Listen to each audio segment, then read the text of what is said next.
Morning, everybody, and welcome to another edition of the Huddle Podcast. I'm your host, Metal Mike. I should be being joined here by Cam in a little bit. I know he's running a little bit behind, so we're going to get started here and talking about some stuff running out of the world of football here on the Huddle Podcast. Thank you for joining us here on the Sunday edition. So we're going to go over some things today. We're going to run down the Week 9 schedule of the NFL. We're going to get you guys ready for that. We're going to go over all the news and talk about some of the stuff coming out of the NFL with the trade deadline coming up on Tuesday at 4 p.m. Eastern Standard Time. We're also going to run down everything that happened in college football yesterday, some news coming out of college football as well. And we also got some milestones that could be broken in the NFL today and some records that could be broken in the NFL today. So we're going to run down that as well. But before we get into everything, I want to ask everybody, please, after the show, to head over to all the Huddle Hub Podcast social medias over on X, YouTube, and TikTok at the Huddle Hub Pod. Make sure you're hitting the follow button on the X and the TikTok. The YouTube at the Huddle Hub Pod, hit that subscribe button. And then hit that follow button. If you are watching on the Twitch channel today, make sure you hit that follow button. All the links are in the Twitch channel bio. So you can just go into the bio and click on the link. It will take you to your desired social media. Hopefully it's all of them. And help us build the Huddle Hub Podcast going through the 2025 season and beyond. So first things first, I'm going to say this right now. We got the trade deadline in the NFL coming up on Tuesday. Okay? And there's a lot of trade talks that rumors that are happening, a lot of things floating around on players that could be traded, scenarios for big players to get traded to teams that either they were desiring to go to before signing a new contract or, just simply fantasy trading. Okay. And one of the big ones obviously going around was Myles Garrett getting traded to the Philadelphia Eagles.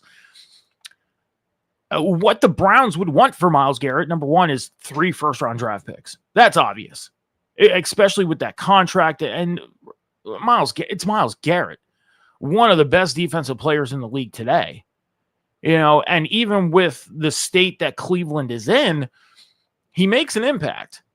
He does. He is definitely the key component to that defense and why they are always in the top 10 in defense. How Cleveland always ends up in the top 10 in defense it mind boggles me because they can't win games. it boggles my mind. Okay. But they are always in the top 10 and they would want 3 first-round draft picks for him. And that's, it's fair for them to ask. I mean, look what Cleveland has done over the years to get the players that they want to go after, what they've given up. So for them to say, hey, we want 3 first-round draft picks for a guy that we've spent hundreds of millions of dollars on, pretty fair. And he's still fairly young. He's going to give a team at least 6 years. At least 6 years. So, I mean, it's kind of fair for Cleveland. I mean, you guys make that decision yourself, whether you think it's fair for Cleveland to ask for that big of a bag, because I think so. And it would not surprise me either if they would say, hey, you got to throw in like a 3rd-round pick in there as well, or send somebody over to us that is worth, X amount of money or X amount of a draft pick, somebody that we can use for a year and then decide whether we want to contract them or maybe trade them away at the trade deadline in the middle of the season. We don't have to worry about anything. Pretty much a player that has, dead money to him. Because you have players that go to teams and you look at the contract and you say, okay, this player has 1 year on their contract and it's $4.5 million. There's no bonus. There's no extensive ruling on the contract, no trade clause on it. This player's good to go. Even though we got him in the offseason, we can ship him off by the trade deadline. We've seen it in Philadelphia this week. John Mechie got traded to Philadelphia in the offseason, and now he's gone.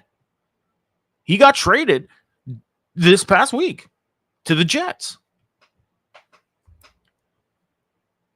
So I always say this. Contracts don't matter.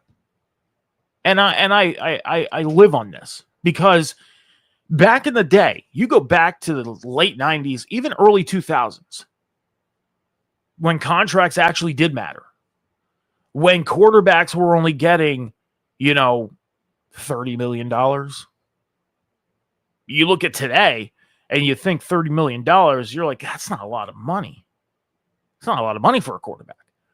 Why are you not paying $110, $120 million for a quarterback? Contracts don't matter.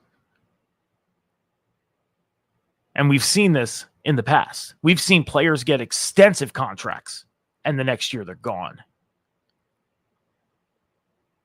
It's all about whether the team has the cap money or not to cover the contract. So I'll say this right now. Cleveland said and mentioned that they will not be trading Myles Garrett. They're not taking any offers. They're not accepting any phone calls for him. That's out the window. They plan on building around Myles Garrett. And he is a player worth building around on the defense. But the big question is you're focusing on that, but you're a top 10 defense right now. How about start focusing on your offense?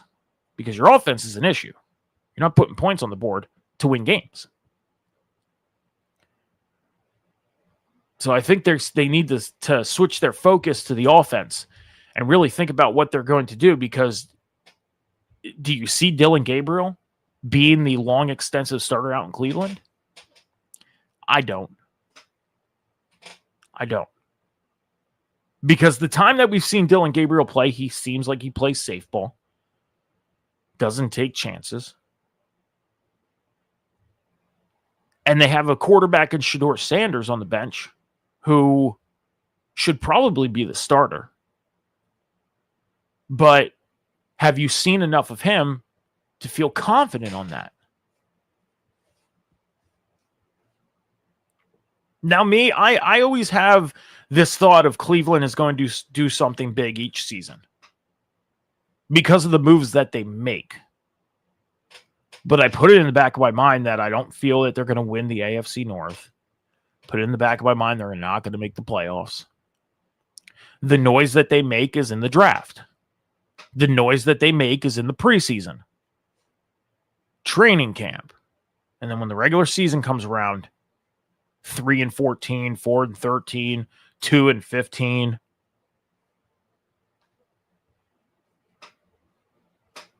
So Cleveland putting their foot down and saying, we're not trading Myles Garrett. It's not happening. So if you think about dialing our number to ask us about Myles Garrett, don't do it. So we're going to get into, again, all the news, trade deadline coming up. Pretty exciting. You expect some exciting things to happen by the week 9 trade deadline. But so far, really nothing too spectacular has happened. There was a big trade yesterday. We're going to get into that with the Eagles and the Ravens. But before we do, we're going to get into the college football action from yesterday. We had 6 upsets yesterday in the top 25. Okay. So, I got to get my notes a little organized here. Sorry. Unranked West Virginia defeated number 22 Houston 45-35. Unranked SMU defeated number 11 Miami 26-20 in overtime. Unranked North Carolina State defeated number 8 Georgia Tech 48-36. Number 24 Utah defeated number 17 Cincinnati 45-14. Number 18 Oklahoma defeated number 14 Tennessee 33-27. And number 20 Texas defeated number 9 Vanderbilt 24-21. First thing I want to talk about is the Oklahoma-Tennessee game. Now, me and John talk about this extensively on the Tuesday show. You can join us every Tuesday, 7 p.m. Eastern Standard Time, right here on the Huddle Up podcast. We talk about this extensively, and I talk about this extensively, is I always have this feeling that Tennessee can be a powerhouse school if they want it to be, okay? And for the past 2 or 3 years, when they're in the top 25, they bloom around between the 10 and 15 spot. And then later in the year, things fall apart to the point where they just fall out or fall down to the 20s. And it happens. Now, again, do I still think Tennessee can be a power school that can go out there and do what they need to do and possibly make a run for a national championship? The belief is really starting to wear off. Really is. Now, Oklahoma, you can't take anything away from them this year. They have gone out and played some pretty feasible teams, viable teams that matter, not just, playing schools like Temple or Rutgers. They've gone out and beaten teams that are in the top 25, obviously. Go out and beat Tennessee. They upset them. So you can't take anything away from Oklahoma. But Tennessee, who is one of the big power schools in the SEC, let alone college football, should have beaten Oklahoma yesterday. Should have, but didn't. Now, Oklahoma, we've seen them all year up and down the top 25. We've seen it. So the consistency of being in the spot that they're in, there is none. There is none. More for Tennessee than Oklahoma. Texas and Vanderbilt. Okay. Now, same thing with Texas. The inconsistency is of Texas.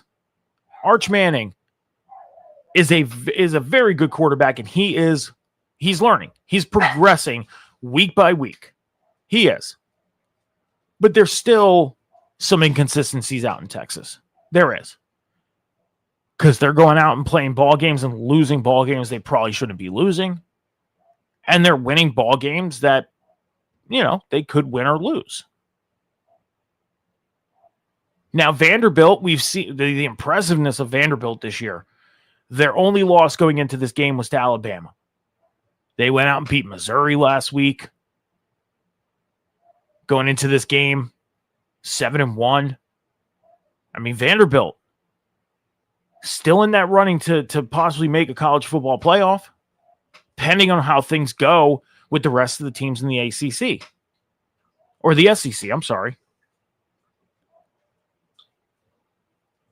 But you got to remember, you have Alabama, you have Georgia, you have other schools that are making that run for the SEC title, which we know Vanderbilt at this point is not going to run for. But then you got whoever loses the SEC title game could still make a playoff.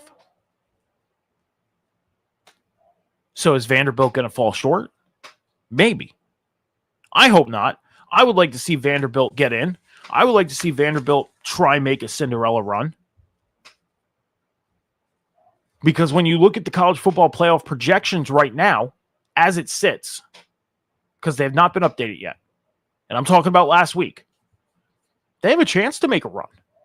They would have a chance to make a run because the teams that are in the projection momentarily are beatable teams for them. So, is this just a small hiccup for Vanderbilt?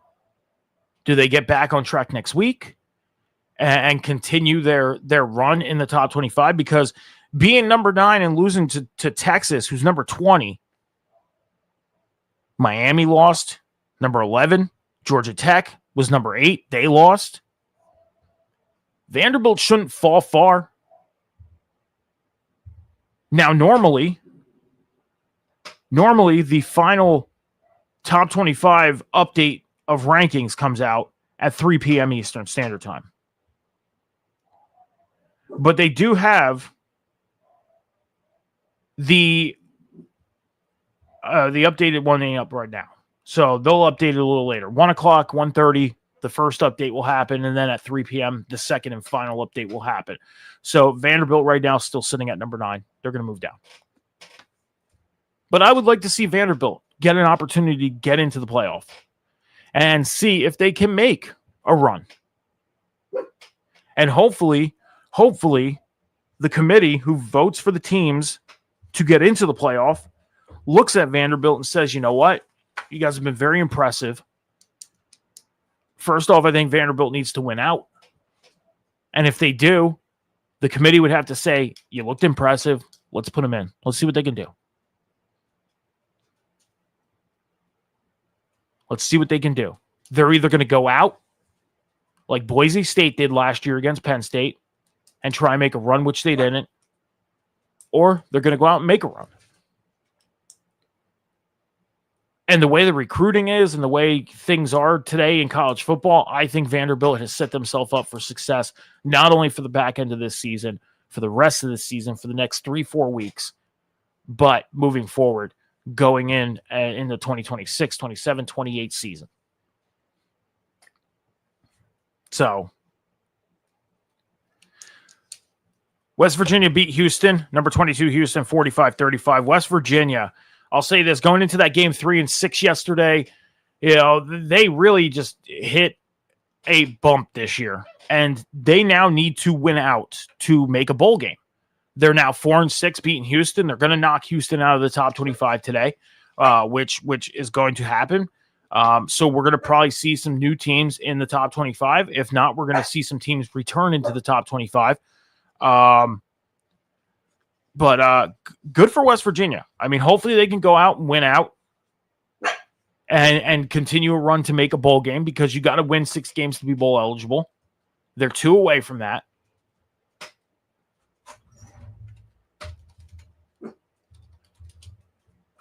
And looking at their schedule right now, for the remainder of the season, they have Colorado, Arizona State, and Texas Tech. So beat Colorado next week, beat Arizona State on the 15th, and then it's going to be a toss-up against Texas Tech. And who knows, this West Virginia team could get good enough to where they upset Texas Tech. I mean, Texas Tech is playing some good football right now. So is that realistically going to happen? No, not going to happen. But could it? Maybe. We've seen strange things happen this year.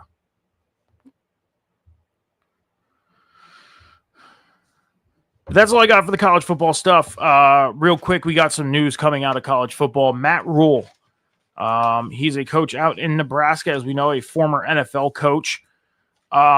He signed an extension out in Nebraska, a 2-year extension. It will take him through 2032, which includes a $15 million buyout effective immediately, which eliminates him from the coaching cycle. So Matt Rule will no longer be part of the coaching cycle. There was a lot of talk about him possibly going to Penn State and taking over that job after the Franklin firing. Who knows? I mean, Matt Rule, though, is going to be out in Nebraska coaching until 2032. And if anything were to happen, there's a $15 million buyout, which means, they say, here's 15 mil. See ya. Dabo Swinney had some worries yesterday in his press conference after the Clemson loss to Duke, and this is what he had to say.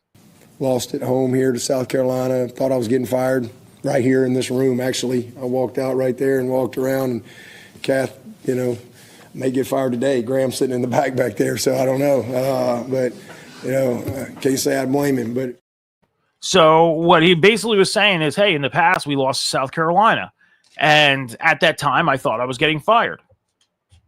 So our loss today, I wouldn't blame them if they fire me. I wouldn't.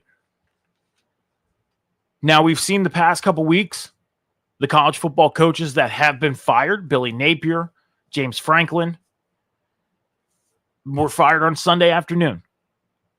Pretty much right after we went off the air here. And you see me looking down. I'm looking down on my phone to kind of keep my eye out for news that could break, because this could end up coming out in the next couple minutes. The possibilities of Dabo Swinney getting fired. Now, if this does happen after the show, obviously over on the social medias, we will post it and we will break the news for you. But Dabo Swinney, it seemed a little fearful of being fired after their loss yesterday to Duke. So it's something we'll definitely have to keep an eye on out. And if anything, we will make a post over on the X. We will make a post over on TikTok and as well as YouTube. So make sure you head over to all the Huddle Hub Podcast social medias and hit that follow button over on the YouTube. Hit that subscribe button. Keep your eye out for any breaking news videos over on the X, making show announcements, breaking news announcements, everything. So make sure you're heading over to the Huddle Hub social medias after the show and hitting that follow button over on the YouTube, hitting that subscribe button. We're going to take about a 30 to 45 second break. We're going to get into the news of the NFL right after this.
All right, guys, so make sure you're heading over to the Huddle Podcast social medias after the show and hitting that follow button on the X and TikTok. And over on the YouTube, hit that subscribe button. Make sure you're following and subscribing and checking out everything that we are posting throughout the week on the social medias. Make sure you're hitting that follow button over on the Twitch channel as we go live every Sunday at 11 a.m. Eastern Standard Time, every Tuesday at 7 p.m. Eastern Standard Time, and help us build the Huddle Podcast going through the 2025 season and beyond. So let's get into the news coming out of the NFL. Marcus Jones, cornerback of the Patriots, he signed a 3-year, $36 million deal with the Patriots. So Marcus Jones will remain out in New England. So congratulations to him for his contract. The Patriots were making some moves this past week as far as their roster, signing Marcus Jones to the 3-year deal. They also made a trade with the Steelers. The Patriots ended up getting a 6th-round draft pick in return, and they send safety Kyle Duggar and a 7th-round draft pick out to Pittsburgh. Not only that, literally moments later, the Patriots made a trade with the 49ers. The Patriots ended up getting a 6th-round draft pick in return, and the 49ers end up getting defensive end Keon White and a 7th-round draft pick as well. So the Patriots pretty much unloading the back end of their draft, the 7th round. You know, and we see this all the time. We see players getting traded for 7th-round picks because, and people always ask, why is it a 7th-round pick? Why is it always, you know, because when you think of it, a player goes to another team, contracts are involved, okay? For example, Keon White, if he's on his final year in New England and they trade him, now it's up to the 49ers to think about and determine whether they want to sign him or not on a contract year. So they're going to say, hey, we'll send you this draft pick, the 6th round. In return, give us a 7th round and give us Keon, because we may have to spend money on this guy if we want to keep him. If not, he's going to be a free agent next year. Now, that would give New England an opportunity to go back and sign him again because he'd be a free agent, obviously.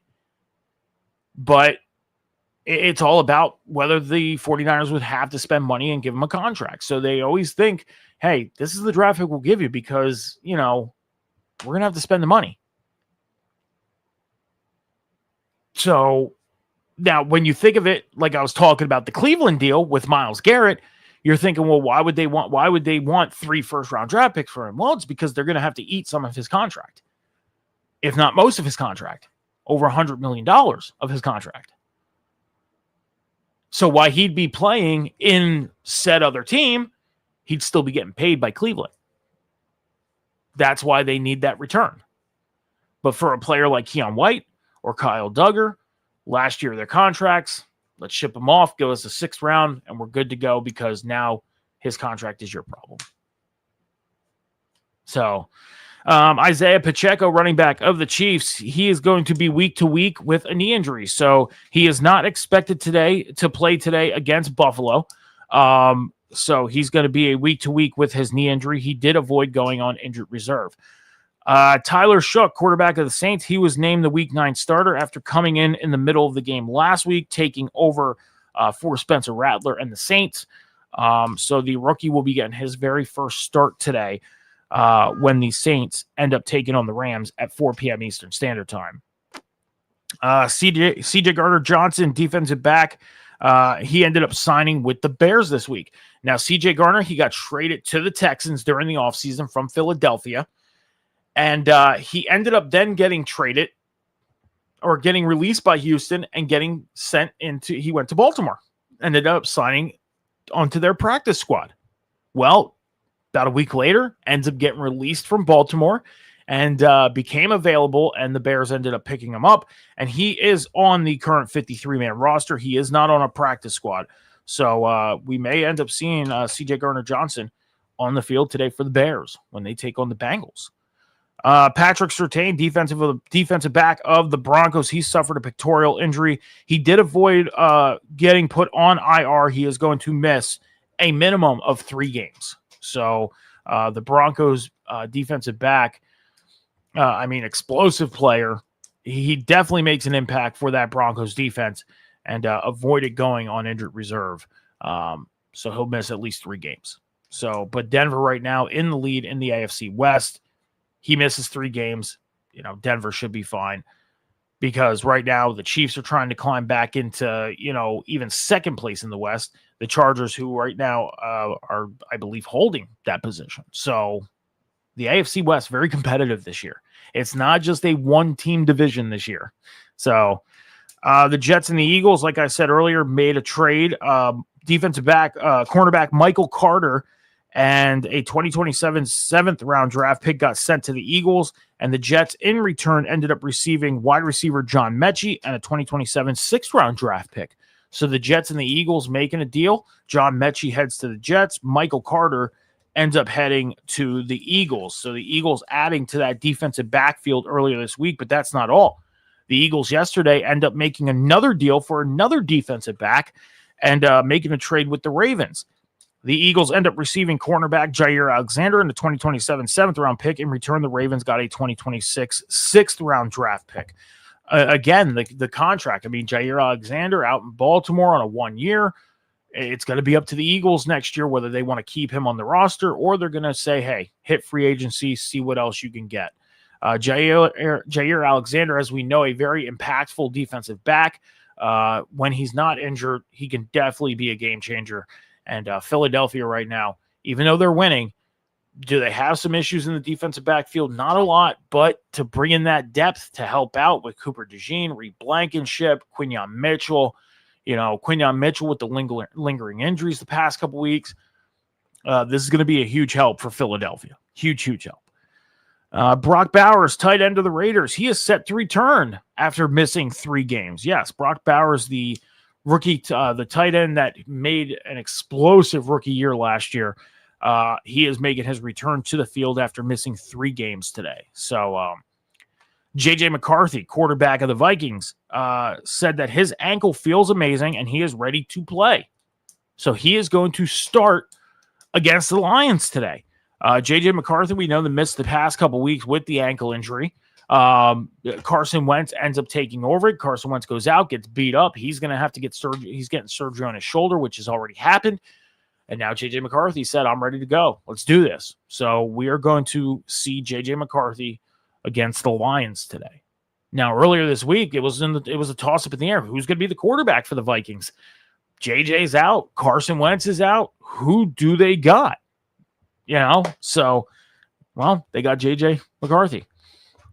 Aiden Hutchinson, he's probably expecting to do something big in that Vikings game today, especially after signing a 4-year, $180 million extension. It's through 2030. It's $141 million guaranteed. So Aiden Hutchinson, he's going to be a Lion through at least 2030. So there you go, Detroit. You got your big-time defensive end, edge rusher, set to go, trying to keep this team together because the Lions, having big success the past couple years. just trying to get over that hump of the conference championship game, maybe this is the year for it. Who knows? Terry McLaurin, wide receiver of the Commanders, he's going to miss another game. He's going to be out today.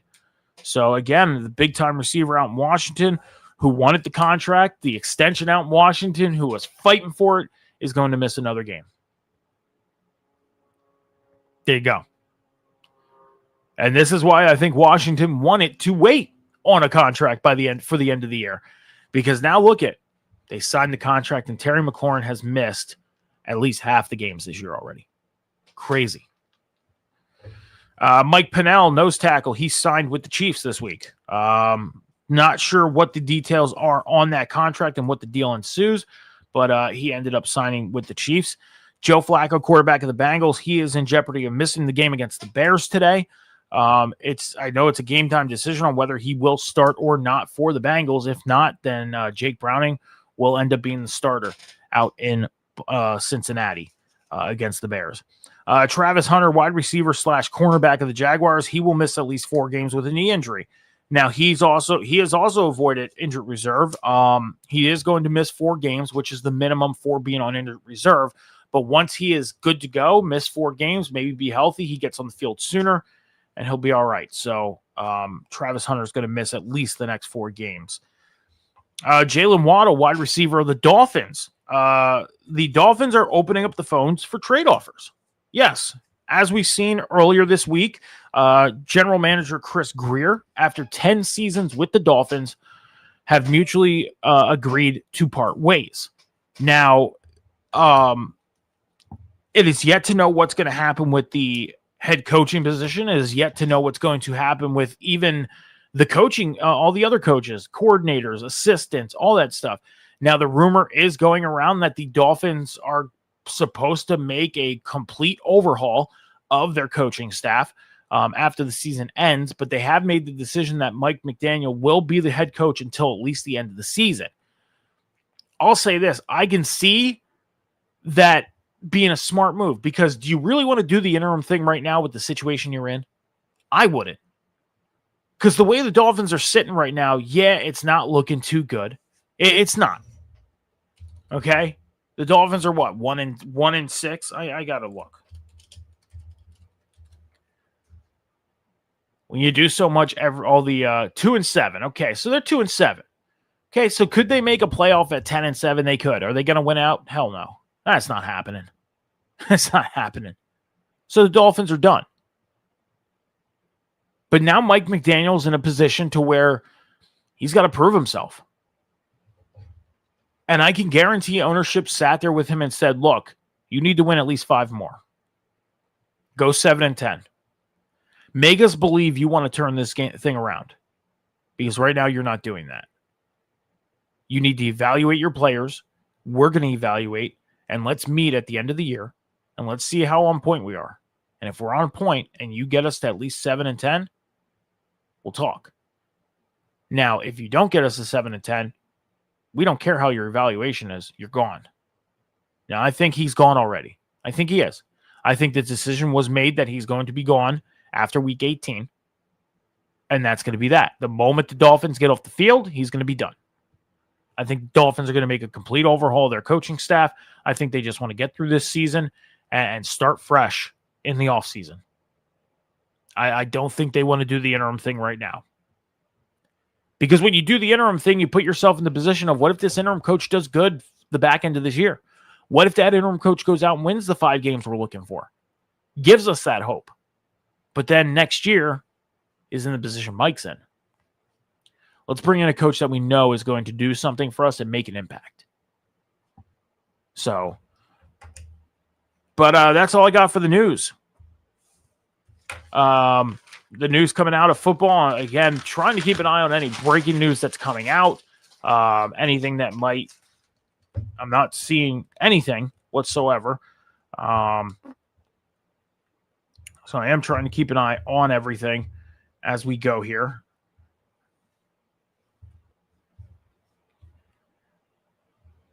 Any type of coaching decisions, any type of roster moves. Joe Flacco is active today, so he will start against the Bears. So if you have Joe Flacco on your fantasy team, There you go. Dalton Schultz, Jesse Bates, Jalen Walker, Christian Darrisaw, D. Winters are also active. Trey Hendrickson, Logan Wilson, and Brock Purdy are inactive for today. So those are the inactives for today. Nothing else too big coming out. So, okay. So we'll keep an eye on and see if any breaking news does come out. So we're going to run down the NFL records and milestones that can be broken today. And then we'll take about a 30-second break. Then we'll run down the schedule of Week 9 for the NFL. So some of the records and milestones that could be broken today. Number one, Jonathan Taylor, running back of the Colts. He is 137 yards away from 7,000 career rushing yards. He has 6,863. Also, he is one touchdown away from tying Edgerrin James, which would be the Colts' franchise record of 64 rushing touchdowns. So he's one away from tying Edgerrin James, two away from breaking Edgerrin James's record of 64. Christian McCaffrey, he's 123 rushing yards away from 7,000 career rushing yards. Mike Evans, who's out pretty much for the rest of the year for the Buccaneers, he was 176 receiving yards away from 13,000. So he's going to have to wait until next year to break the 13,000 career receiving yards. So that's tough to think about. Keenan Allen, wide receiver of the Chargers, he's 247 receiving yards away from 12,000 career receiving yards. So Keenan Allen, I mean, a couple big games the next couple weeks, breaks 12,000 receiving yards. Alvin Kamara, running back of the Saints, after reaching 600 receptions, Kamara is 91 receiving yards away from joining an exclusive 5,000 club. So he is 91 receiving yards away from 5,000 receiving yards, and he already has 5,000 rushing yards on his career. So Alvin Kamara is 91 yards away from the 5,000 club. So look at that. Travis Kelce, tight end of the Chiefs. He recently surpassed 100 career total touchdowns, including the playoffs. He needs 375 yards to reach 13,000 career receiving yards. So Travis Kelce, 375 yards. That's a rough task for a tight end nowadays, because tight ends, I mean, we're lucky if we see them get, 500 receiving yards in a season nowadays. We're lucky to see that. So who knows? Let's see if Travis Kelce can do it. But Travis Kelce also needs one more touchdown to break the Chiefs' franchise record of 83 regular season touchdown catches. He is currently tied with Priest Holmes. So Travis Kelce has some work to do to break and tie and surpass records and milestones. So, but that's all the records and milestones that can be broken this week. Let's take another 30-second break, and then we'll run down the Week 9 schedule in the NFL. You're watching the Huddle Hub Podcast.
All right, so make sure you're heading over to all the Huddle Hub Podcast social medias after the show. All the links are in the Twitch channel at the Huddle Hub Podcast, over on X and TikTok and YouTube at the Huddle Pod. You hit the subscribe button to follow on the YouTube. That's how you follow.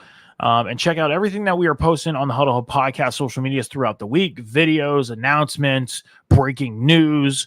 So make sure after the show, you're heading over to all the social medias, hitting that follow button on the YouTube, the subscribe button, checking out and helping us build the Huddle Hub Podcast going through the 2025 season and beyond. All right, so let's run down Week 9 of the NFL. So we had a Thursday game. We had the Ravens and the Dolphins. The Ravens went out and completely annihilated the Dolphins, 28-6. Lamar Jackson missed the past couple games. And I'll say this, I picked the Dolphins to win this game. I did. I picked the Dolphins because the route that the Ravens are on right now, even if Lamar's in there, Derrick Henry is pretty much disappeared this season. It's been a rough go out in Baltimore. Now, would I call this a get back on track game for Baltimore? Maybe. Maybe it is. Maybe it is a get back on track ball game for them. Who knows? But nonetheless, the Ravens go out. They win this ball game 28-6. So John ended up picking the Ravens. I ended up picking the Dolphins. So John is already one game up this week. Now, me and John going into this week, John is 80-41. I am 77-44. So I'm 3 games back going into this week. Currently 4 because of the Thursday night game. So we have 5 differences this week. So I need to win the other 4 in order to tie for the end of this week. So let's run down the schedule, though. First off, to kick off the 1 o'clock set of games, the 49ers head out to New York to take on the Giants. Like I said, the Giants would oh my gosh. We'll start off the 1 o'clock set of games with the San Francisco 49ers heading out to New York to take on the New York Giants. Like I said earlier, Cam Scatterbo going down with the injury last week against Philadelphia. It hurts New York. And Jackson Dart getting thrown into the fire to take over as the starting quarterback. This New York Giants team has really been showing some progress with these rookies coming in. Now, Cam Scatterbo going down, it obviously hurts this offense. Tyrone Tracy's going to come back in and take over the running back position.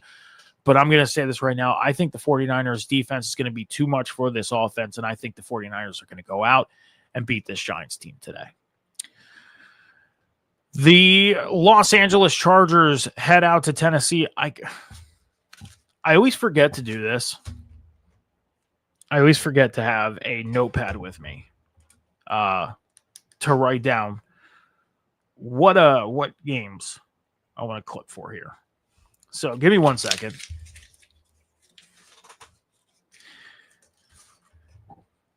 Give me 1 second here because you're going to hear some ruffling around. And that's me trying to grab a piece of paper to take social notes for. So if you're watching live right now and you go over and you watch the clips over on the social medias, this is what I'm doing as we are going along here. And when you're live, you're trying to clip things and get things together for the social medias. So if I like a take, it's like, okay, I'm going to post it. All right. We got the Los Angeles Chargers heading out to Tennessee to take on the Titans today. And I'm going to say this right now. The Chargers should have no issue going out and defeating the Titans. The Titans are completely in shambles right now. So the Chargers should have no problem today heading out to Tennessee and defeating the Titans. The Minnesota Vikings head out to Detroit to take on the Lions in an NFC North matchup. J.J. McCarthy making his return today. Carson Wentz went down. He had to get surgery. And J.J. McCarthy said, I'm healthy. I'm good to go. We didn't know the state of the Vikings quarterback room up until midweek this past week. The Lions giving Aiden Hutchinson his extension. This should be a great matchup between the Vikings and Lions today. I like that one.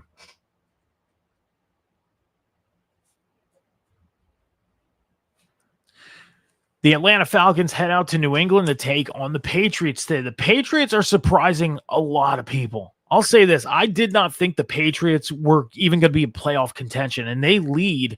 They're up at the top of the AFC East right now. The Falcons, they're right there in the middle of the pack for the NFC South. I mean, like me and John and Cam say, this has been a weird year for football. It has been.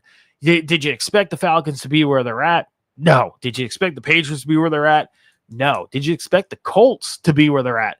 No. It's been a weird year, hasn't it? Yeah, it has. I'm going to say this right now. I think the Patriots are going to beat the Falcons today. I'm taking the Patriots over the Falcons. Bijan Robinson, if Bijan Robinson ends up breaking away and having a big game, then the Falcons might have an opportunity. But other than that, Michael Penix coming off the injury, he is going to play today. I still feel like the Patriots are going to go out and take care of business and win this ball game. We got the Indianapolis Colts heading out to Pittsburgh to take on the Steelers. The Steelers right now hitting a little bit of a rough patch. They still lead the AFC North, but the past couple games against the Bengals and against forget who they played, the Packers. Okay, I'm going to start that one over. The Indianapolis Colts head out to Pittsburgh today to take on the Steelers, and we've seen the Steelers the past couple weeks against the Bengals and the Packers hitting a rough patch, picking up some losses. Meanwhile, the Indianapolis Colts, they're going to continue winning. They keep continuing to win. Are they going to continue winning today when they head out to Pittsburgh to take on the Steelers? We'll find out.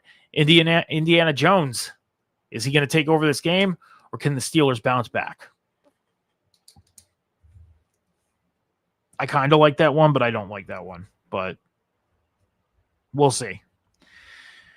We got the Denver Broncos heading out to Houston to take on the Texans today. I'll say this right now. The Texans, they're very confusing. One week they're doing good. The next week they're doing bad. Houston, make up your mind on what you want to do. Okay, Denver, you're winning a lot of games late. You got to keep your foot on the gas early in order to just take control of games.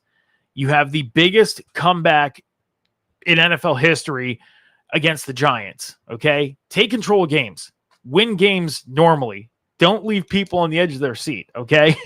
This should be a great matchup today out in Houston between the Broncos and the Texans. I don't like that one.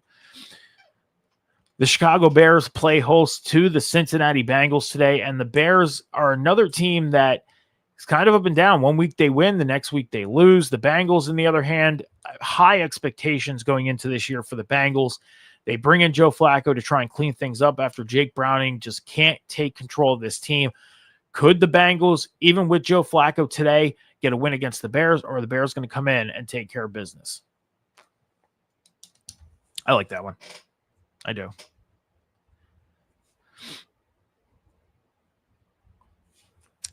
The Carolina Panthers head out to Green Bay to take on the Packers today. The Panthers, they're picking things up. I mean, we're seeing them win ball games. They obviously are losing ball games as well, but they're winning ball games.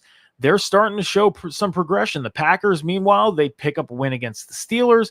They're starting to get back on track, maybe back to their winning ways after their hiccup against the Cowboys in that tie and their loss against the Browns.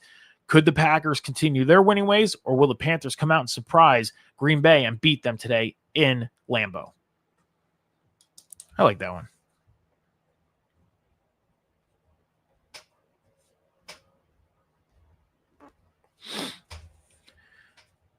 All right, now we got the 4 o'clock set of games. The New Orleans Saints head out to Los Angeles to take on the Rams today. Tyler Shook, the rookie, is getting the start. He took over last week mid-game for Spencer Rattler. He's coming in, getting his first start against the Rams, but I think the Saints are going to have a rough go in Los Angeles today because the Rams and Matthew Stafford, they're rolling. So I'm going to say this right now. I think the Rams end up winning today's game against the Saints and keep rolling. I like that one, kind of. I have some pretty unsure takes, The Jacksonville Jaguars head out to Vegas today to take on the Raiders. I'll say this right now. I'm not too excited for this ball game. This may be a good ball game to watch, but I think the Jaguars will go out and take care of business. The Raiders right now, the high expectations of the Raiders to possibly make a run for the AFC West, those hopes are kind of non-existent nowadays. So I think the Jaguars go out and take care of business today. What do you think? I don't like that one. Still going to write it down, though. The Chiefs and the Bills play in the 4 o'clock set of games today. Oh, I don't like that one. The Kansas City Chiefs head out to Buffalo to take on the Bills today. The rematch from the AFC Championship game last year. The rematch from the exciting regular season game from last year. Could the Bills take care of business like they did last year in the regular season? Or will the Chiefs come in and continue? No, I don't like that one. The Kansas City Chiefs head into Buffalo to take on the Bills today, and the Bills are looking to get their payback after their loss against the Chiefs in the AFC title game last year. The Bills, they obviously don't have a problem beating the Chiefs in the regular season. It's in the playoffs where they have that problem, but this is the last game between the Chiefs and the Bills at the old Highmark before the new Highmark Stadium opens up. So could the Bills close out their rivalry with the Chiefs in the old Highmark with a win, or will the Chiefs and Patrick Mahomes come in and take care of business? I like that one. That was a good take. I like that one. That's my favorite one. I hate doing this while I'm live, but it is what it is. The Seattle Seahawks head out to Washington to take on the Commanders on Sunday Night Football. Now, the Seahawks, I mean, I'll say this right now. Do I see them winning the NFC West? No. I think the 49ers ultimately are going to win the NFC West. The Commanders, they were expected to go out and give a run for the NFC East, but that's obviously not happening. Terry McLaurin can't stay on the field. Jaden Daniels having lingering injury problems. Jaden Daniels will play tonight on Sunday Night Football. Could the Commanders go out and beat the Seahawks, or will the Seahawks come in and take care of the business they need to take care of?